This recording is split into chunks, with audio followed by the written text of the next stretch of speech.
Señor, no hay palabras que puedan describir tu grandeza y tu infinito amor.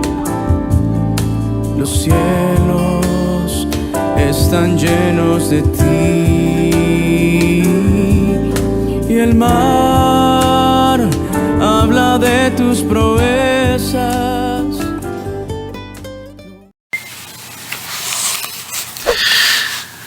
Amados hermanos, muy buenos días, Dios les bendiga. Vamos a tener el tiempo especial con la palabra de Dios el día de hoy, martes 7 de diciembre. Y vamos a empezar orando al Señor, amén. Te damos gracias, Padre, por una vez más estar aquí a través de este tiempo, Señor, con tu palabra. Gracias porque podemos entender, Señor, que tu palabra es la que nos guía a toda verdad. Gracias, Padre, porque es ella la que nos mantiene en medio de toda situación, firme, en fe, confiando, Señor, en que tus promesas son reales. Damos gracias, Señor, por este tiempo. En el nombre de Jesús. Amén. Amén, mis amados hermanos. Que el Señor los bendiga. El día de hoy tenemos que meditar en 2 de Timoteo 3, del 10 al 17. Dice la palabra del Señor: pero tú has seguido mi doctrina, conducta, propósito, fe, entereza, amor y paciencia. Pablo le está hablando a su discípulo Timoteo y hace una comparación positiva, porque unos versículos antes Pablo le dice a Timoteo pues que habían cosas muy difíciles que la iglesia se estaba enfrentando. No habían gente amadores de sí mismos, habían personas que en vez de bendecir a la iglesia había llegado más bien para beneficiarse de ella, ¿no es cierto? Y Pablo en los versículos anteriores manifiesta su preocupación porque esa gente pues en vez de bendecir a la congregación se estaba aprovechando de ella. Pero Pablo dice aquí: sin embargo tú eres diferente, ¿no? Tú has seguido mi doctrina, has seguido mi conducta, has seguido mi propósito, has seguido mi fe, has seguido mi entereza, has seguido mi amor y has seguido mi paciencia. Qué importante, mis amados hermanos, es ser esos discípulos como lo fue Timoteo, ¿no? Timoteo se diferenciaba de otras personas porque Timoteo había sido fiel a la enseñanza que el apóstol Pablo le había transmitido. Qué bonito es no solamente de pronto ser un líder que tenga discípulos así, sino también ser discípulos de esa manera. ¿Por qué Timoteo hoy en día, en ese momento que Pablo estaba escribiendo, había recibido una iglesia como pastor? Porque Timoteo había pasado el proceso de ser un discípulo fiel de las enseñanzas del apóstol Pablo. Qué importante es que entendamos que Timoteo no solamente había seguido la doctrina de Pablo, que no solamente había estudiado lo que Pablo enseñaba y había enseñado tal cual como Pablo lo había enseñado, sino que Pablo había participado, Timoteo también había participado de las persecuciones de Pablo, había participado de los padecimientos de Pablo. Dice en el versículo 11: como los que me sobrevinieron en Antioquía, en Iconio, en Listra, persecuciones que he sufrido, pero de todas me ha librado el Señor. En otras palabras, Timoteo también participó de los viajes misioneros en algunas oportunidades del apóstol Pablo, quizás cuando en pequeños recorridos con algunas iglesias, quizás, ¿no? Timoteo lo había acompañado también al apóstol Pablo, y Timoteo había conocido no solamente la teoría de lo que era la teología de Pablo, sino también la parte pastoral, la parte práctica de la teología paulina. Una vez leí acerca de un comentario que decía que la teología de Pablo era tan distinta a otras que le impedía a Pablo estar en un escritorio.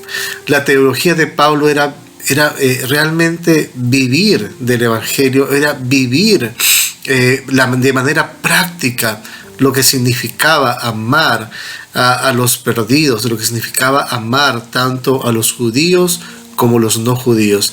Y Pablo siempre estaba constantemente predicando el evangelio de las buenas nuevas de salvación, y Timoteo también participaba no solamente de lo bueno, también lo que podríamos llamar, quizás entre comillas, lo malo, esas persecuciones.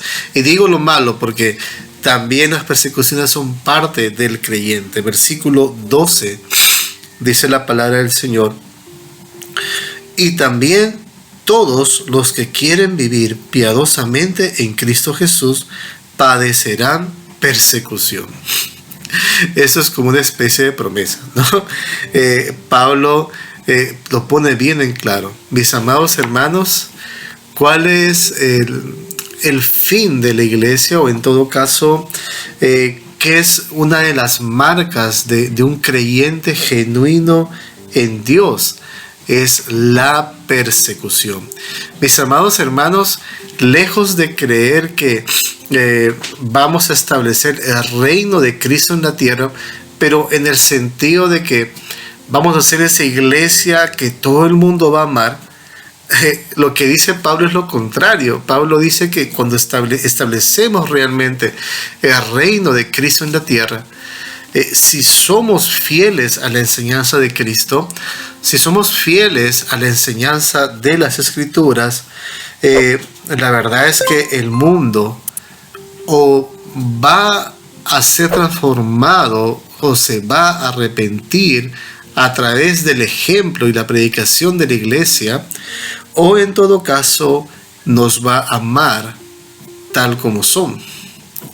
Si realmente, hermanos, la iglesia se compromete a predicar fielmente la palabra, vamos a causar cierto escozor en las personas. Cuando predicamos la palabra tal como es, mis amados hermanos, o nos odian porque decimos la verdad de Cristo, o, mis amados hermanos, esa palabra produce un cambio en el corazón de las personas. Pero no puede haber que la iglesia se comporte fielmente a la palabra de Dios y el mundo la ame. Eso es imposible. Si nuestra vida no causa impacto en las personas, hay que pensar bien si realmente estamos hablando la verdad del evangelio, o es que de pronto la estamos diluyendo para que el mundo nos mire de manera buena, nos mire de manera aceptable para ellos.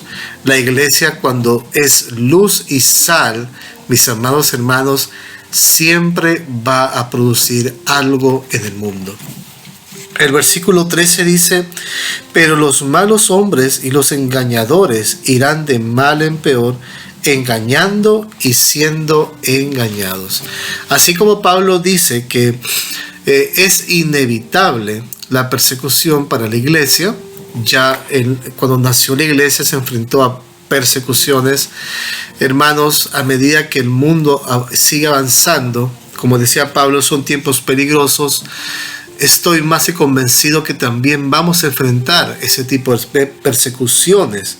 Y así como Pablo dice, esto definitivamente va a venir, pues también es una verdad que podamos entender, mis amados hermanos, que va a haber gente mala y engañadora, que se va a infiltrar en la iglesia o va a pretender infiltrarse en la iglesia para engañar y vivir del evangelio de una manera incorrecta.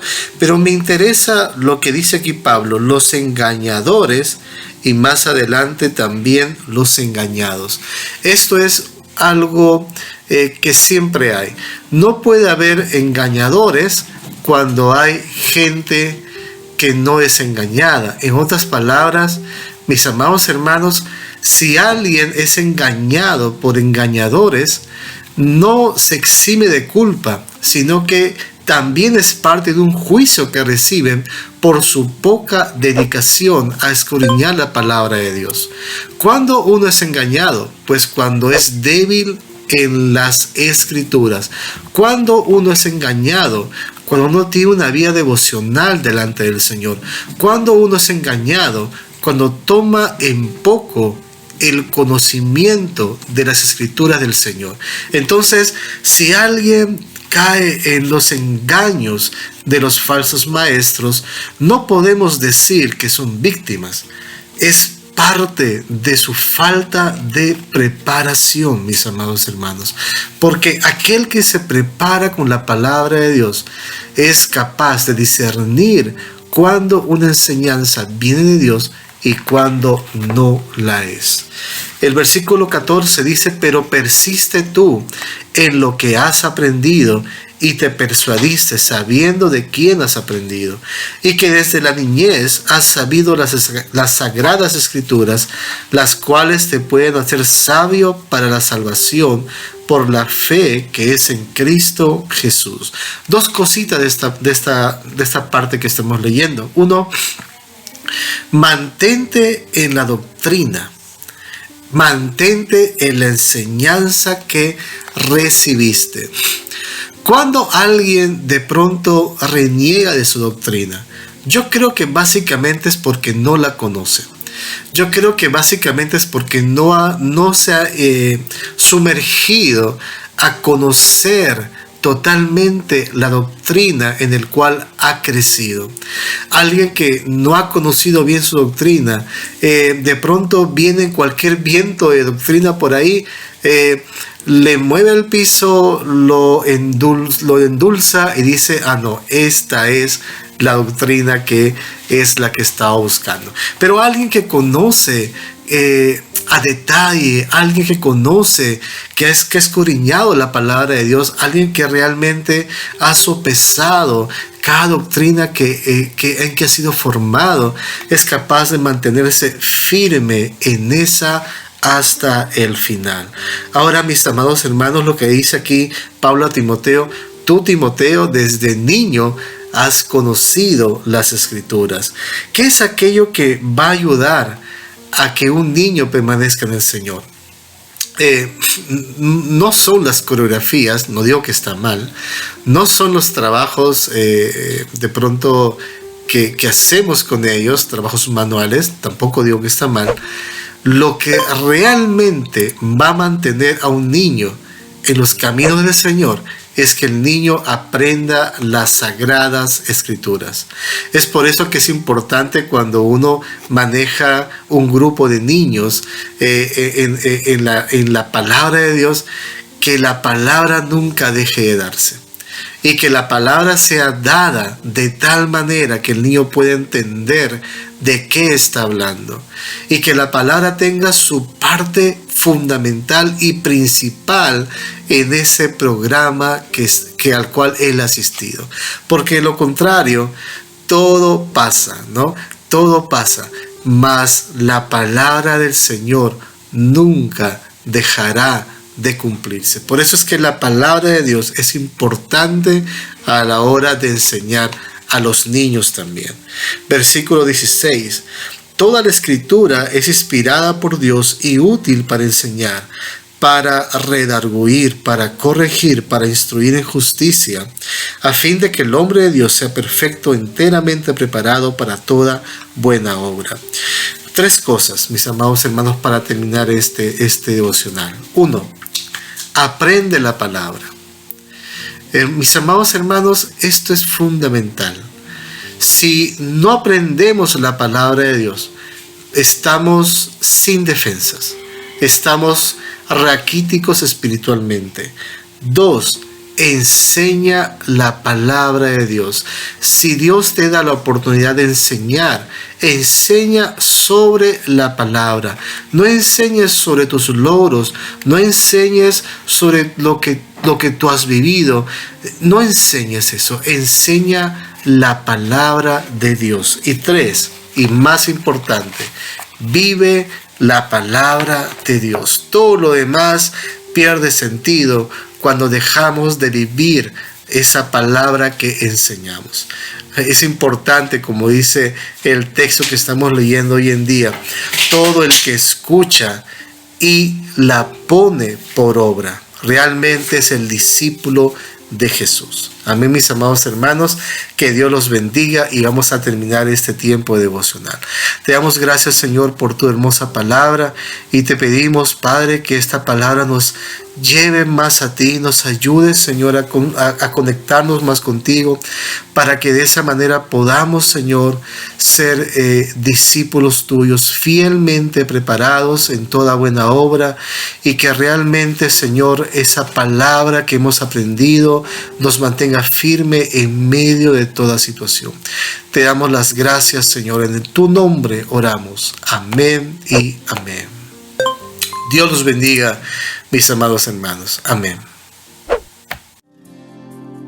Señor, no hay palabras que puedan describir tu grandeza y tu infinito amor.